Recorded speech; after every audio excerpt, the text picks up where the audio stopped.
So the zero entry has definitely been a topic that's been in discussion. I think this goes back, even predates what Chirag was saying around the implementation guideline for autonomous systems.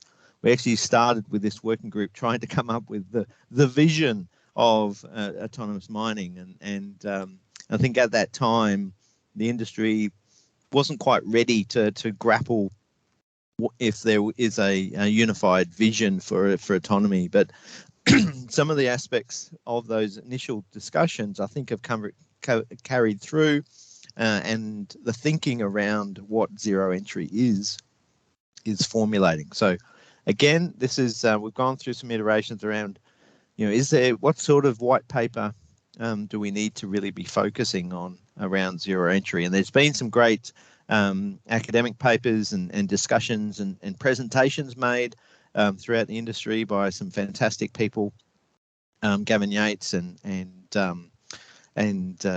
Peter Knights at University of Queensland. And there's been a lot of other discussions that have happened in and around our workshop. So if we can go to the next slide, please. So one of the things we're sort of looking at is actually thinking about what does designing for zero entry actually look like.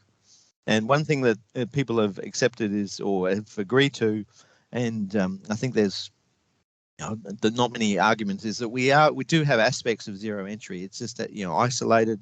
It's at it's either at a particular part of the mine, whether it's a dangerous area where through the nature of the ground that we're operating in, we need to have it zero entry. So we're already doing aspects of it, but I think it's time for us to look at what does designing for zero entry. So focus areas around this is the principles, the value proposition, the enablers, the work design, and so forth, and the pathways to get there. So if we can go to the next slide, please. So the other piece around this is there was discussion at the recent workshops that we've held where we need this sort of white paper around designing for zero entry, but there's sort of highlighting what I was saying around there's already some good work that's happening.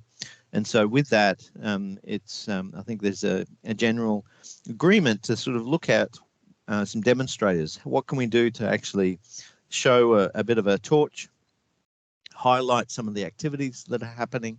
And so these aren't necessarily, the actual act of zero entry, but it's enabling, it's understanding. And so there's a couple here that people might be asking, well, what's all this about? So first one, people tracking time and motion studies, understanding the tasks that are actually happening right now to a level of detail where that can actually feed into requirements for zero entry. A digital demonstrator, where all of us, I think, most mining companies have simulation environments. We're using simulation. Digital twin is definitely an overused word, but we've got aspects of them. So really using these environments to actually demonstrate zero entry concepts. And then there's actually some real tangible sort of examples that are happening, but let's show a bit of a torch on it, and that's the things like post blast re-entry and measuring gases and so forth. And then there's a broader discussion that was talked about at the last workshop, which I think is quite exciting, is looking at the consumer-driven, so I guess, disruption. So what are people wanting to do, and really sort of putting a bit of a highlight around that and seeing what we can sort of realise out of that discussion. And then there's some sandpits that we've got around the world that we could potentially leverage, and there's a number of mining companies that have test sites.